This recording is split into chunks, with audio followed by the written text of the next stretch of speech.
ನಾನು ಹಿಂದೂ. ನಮಸ್ಕಾರ ಸ್ನೇಹಿತರೆ, ನಾನು ಹಿಂದೂ ಚಾನಲ್ಗೆ ತಮಗೆಲ್ಲ ಆತ್ಮೀಯ ಸ್ವಾಗತ. ಕ್ಷರಾಕ್ಷರ ಸ್ವರೂಪಾಯ ಪರಾಪರತರಾಯ ಚ ದತ್ತಮುಕ್ತಿ ಪರಸ್ತೋತ್ರ ದತ್ತಾತ್ರೇಯ ನಮೋಸ್ತುತೆ. ಅಧ್ಯಾಯ 44. ಶ್ರೀ ಗಣೇಶಾಯ ನಮಃ. ಗಾಣಗಾಪುರದಲ್ಲಿ ಒಬ್ಬ ನೇಕಾರನಿರ್ತಾನೆ. ಆತ ಗುರುವಿನ ಚರಣಗಳಲ್ಲಿ ಅತ್ಯಂತ ಭಕ್ತಿಯನ್ನು ಇಟ್ಟಿರ್ತಾನೆ. ಅವನು ದಿನಾಲೂ ಶ್ರೀ ಗುರುವಿನ ರಾಜಾಂಗಣವನ್ನು ಉಡುಗಿ ಶ್ರೀ ಗುರುವಿಗೆ ನಮಸ್ಕಾರ ಮಾಡಿ ಹೋಗ್ತಾ ಇರ್ತಾನೆ. ಹೀಗೆ ಕೆಲವು ದಿವಸ ಆದಮೇಲೆ ಮಹಾಶಿವರಾತ್ರಿ ಬರುತ್ತೆ. ಆಗ ಅವನ ತಂದೆ ತಾಯಿಗಳು, ಬಂಧು ಬಳಗದವರು ಎಲ್ಲರೂ ಕೂಡಿ ಶ್ರೀಶೈಲ ಯಾತ್ರೆಗೆ ಹೊರಟು ನಿಲ್ತಾರೆ. ಅವರು ಈತನನ್ನು ಕೂಡ ಶ್ರೀಶೈಲ ಯಾತ್ರೆಗೆ ಬಾ ಅಂತ ಕರೀತಾರೆ. ಆಗ ಅವನು ಅವರಿಗೆ, ನೀವು ಮೂರ್ಖರಿದ್ದೀರಾ, ನನಗೆ ಇದೇ ಶ್ರೀಶೈಲ, ಮಲ್ಲಿಕಾರ್ಜುನನೇ ಗುರು, ಮಠವೇ ನನಗೆ ಸರ್ವಸ್ವ, ಕಾರಣ ನಾನು ಗುರುಚರಣವನ್ನು ಬಿಟ್ಟು ಬರಲಾರೆ ಅಂತ ಹೇಳ್ತಾನೆ. ಈ ಮಾತನ್ನು ಕೇಳಿದ ಅವರೆಲ್ಲರೂ ಈತ ಹುಚ್ಚನಿದ್ದಾನೆ ಅಂತ ತಿಳಿದು ನಕ್ಕು ತಾವು ಶ್ರೀಶೈಲ ಯಾತ್ರೆಗೆ ಹೊರಟು ನಿಲ್ತಾರೆ. ಮುಂದೆ ಕೆಲವು ದಿನ ಆದಮೇಲೆ ಮಹಾಶಿವರಾತ್ರಿ ಹಬ್ಬ ಬರುತ್ತೆ.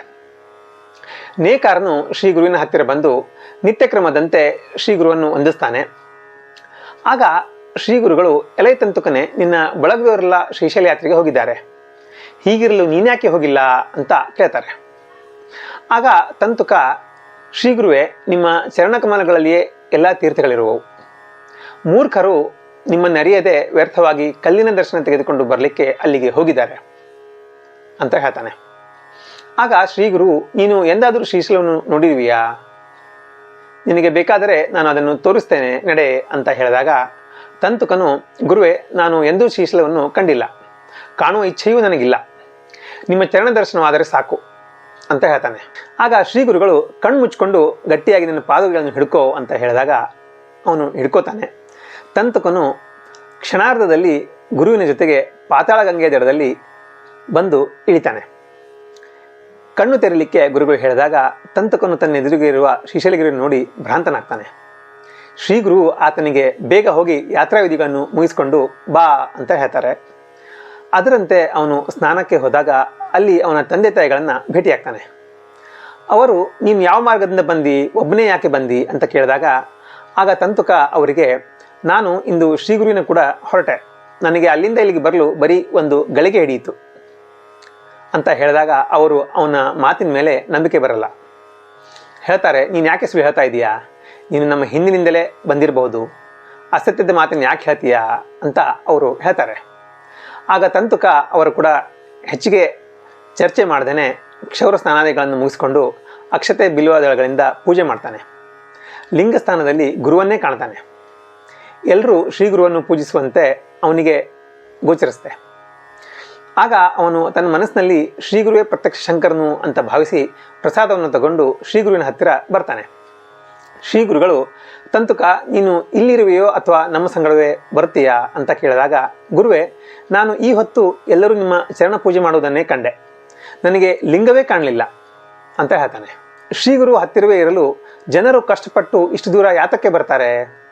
ನೀನೇ ಪ್ರತ್ಯಕ್ಷ ಪರಮೇಶ್ವರನಿದ್ದು ಮನುಷ್ಯನಂತೆ ಕಾಣ್ತೀಯ, ನಿನ್ನ ಅಪಾರ ಮಹಿಮೆಯು ತಿಳಿಯುವುದು ದುರ್ಲಭವು ಅಂತ ಹೇಳ್ತಾನೆ. ಆಗ ಶ್ರೀ ಗುರು, ತಂತುಕ, ಪರಮೇಶ್ವರನು ಸರ್ವತ್ರದಲ್ಲಿರುವನು, ಆದರೂ ಸ್ನಾನ ಮಹಿಮೆ ವಿಶೇಷವಾಗಿರುವುದು, ಅಲ್ಲಿ ಹೋಗಿ ದೇವದರ್ಶನ ತೆಗೆದುಕೊಂಡ್ರೆ ದೇವರು ತೀವ್ರವಾಗಿ ಪ್ರಸನ್ನನಾಗ್ತಾನೆ.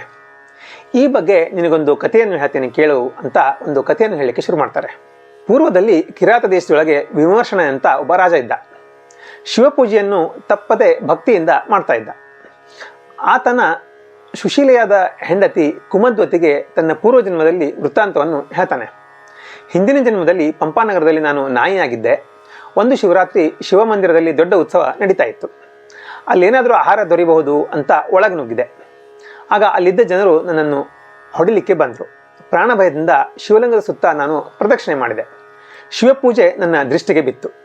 ಜನರು ನನ್ನನ್ನು ಹೊಡೆದು ಎಳೆದು ಹೊರಗೆ ಹಾಕಿದರು. ಆ ಪುಣ್ಯದಿಂದ ನಾನೀಗ ರಾಜನಾಗಿದ್ದೇನೆ. ಆದರೆ ನಾಯಿಯ ಜನ್ಮ ಸಂಸ್ಕಾರದಂತೆ ನಾನು ಅಭಕ್ಷಣ ಅಪೇಯಪಾನ ಮಾಡ್ತಾ ಇರೋದು. ಹಿಂದಿನ ಜನ್ಮದಲ್ಲಿ ನೀನು ಒಂದು ಪಾರಿವಾಳವಾಗಿದ್ದಿ. ಒಂದು ದಿವಸ ಮಾಂಸಕರ್ಣಿಯನ್ನು ಬಾಯಲ್ಲಿ ತಗೊಂಡು ಹಾರಿ ಹೊರಟಾಗ ನಿನಗೆ ಒಂದು ರಣಹದ್ದು ಬೆನ್ನು ಹಟ್ಟಿತು. ಅದರ ಕೈಯಿಂದ ಪಾರಾಗೋದಕ್ಕೆ ನೀನು ಶ್ರೀಶೈಲಗಿರಿಗೆ ಬಂದು ಮಂದಿರದ ಪ್ರದಕ್ಷಿಣೆ ಮಾಡಿದಾಗ ಹಾರಾಡಲಿಕ್ಕೆ ಶುರು ಮಾಡಿದೆ. ಕೊನೆಗೆ ರಣಹದ್ದು ನಿನ್ನನ್ನು ಅಲ್ಲಿಯೇ ಕೊಂದು ತಿಂದು ಹಾಕ್ಬಿಡ್ತು. ಆದರೆ ಶ್ರೀಶೈಲಗಿರಿ ಪ್ರದಕ್ಷಿಣೆ ಹಾಕಿದ್ದರಿಂದ ಆ ಪುಣ್ಯದಿಂದ ನೀನು ರಾಜಪತ್ನಿಯಾಗಿದೆಯಾ. ಮುಂದೆ 6 ಜನ್ಮ ನಾವಿಬ್ಬರು ರಾಜದಂಪತಿಗಳಾಗಿಯೇ 7ನೇ ಜನ್ಮದಲ್ಲಿ ಬ್ರಹ್ಮಜ್ಞಾನ ಪಡೆದು ಮುಕ್ತರಾಗ್ತೀವಿ ಅಂತ ಹೇಳ್ತಾನೆ. ಶ್ರೀಗುರು ತಂತುಕನಿಗೆ ಕಣ್ಣು ಮುಚ್ಚಿ ಪಾದಕೆಗಳನ್ನು ಹಿಡಿಯಲು ಹೇಳ್ತಾರೆ. ಆಗ ಕ್ಷಣಾರ್ಧದಲ್ಲಿ ಸಂಗಮಕ್ಕೆ ಬಂದು ತಲುಪ್ತಾರೆ. ಅತ್ತ ಶಿಷ್ಯರು ಶ್ರೀಗುರುವನ್ನು ಕಾಣದೆ ಚಿಂತೆ ಮಾಡಲಿಕ್ಕೆ ಶುರು ಮಾಡಿರ್ತಾರೆ. ಅಷ್ಟರಲ್ಲೇ ತಂತುಕನ ಮುಖಾಂತರವಾಗಿ ಶ್ರೀಗುರು ಸಂಗಮದಲ್ಲಿದ್ದಾರೆ ಅಂತ ತಿಳಿಯುತ್ತೆ. ಊರ ಜನರು ತಂತುಕನನ್ನು ಕುರಿತು ಎಲ್ಲೋ ನೀನು ಎಲ್ಲಿ ಕ್ಷೌರವನ್ನು ಮಾಡಿಸ್ಕೊಂಡಿದ್ದೀಯಾ, ಎಲ್ಲಿ ಹೋಗಿದ್ದೆ ಅಂತ ಕೇಳ್ತಾರೆ. ಆಗ ತಂತುಕನು ನಾನು ಗುರುವಿನ ಕೂಡ ಶ್ರೀಶೈಲ ಯಾತ್ರೆಗೆ ಹೋಗಿದ್ದೆ, ಅಲ್ಲಿಯೇ ಕ್ಷೌರವಾಯಿತು, ಪ್ರಸಾದವನ್ನು ತಂದಿರುವೆನು ತಗೋ ಅಂತ ಕೊಡ್ತಾನೆ. ಆದರೆ ಅವರು ಅವನ ಮಾತಿನ ಮೇಲೆ ಯಾರೂ ನಂಬಿಕೆ ಪಡಲ್ಲ. ಮುಂಜಾನೆ ನೀನು ಮನೆಯಲ್ಲಿದ್ದವನು ಬಹುದೂರವಿರೋ ಶ್ರೀಶೈಲ ಯಾತ್ರೆಗೆ ಹೋಗಿ ಬರುವುದು ಹೇಗೆ ಸಾಧ್ಯ ಅಂತ ನುಡಿತಾರೆ. ಆದರೆ ಮುಂದೆ 15 ದಿವಸಗಳ ನಂತರ ಗಾಣಗಾಪುರದಿಂದ ಶ್ರೀಶೈಲಕ್ಕೆ ಹೋದ ಜನರೆಲ್ಲ ಮರಳಿ ಬಂದಾಗ ಅವರ ಬಾಯಿಯಿಂದ ತಂತುಕನು ಅಲ್ಲಿ ಬಂದ ಸುದ್ದಿಯನ್ನು ಕೇಳಿ ಆಶ್ಚರ್ಯಚಕಿತರಾಗ್ತಾರೆ.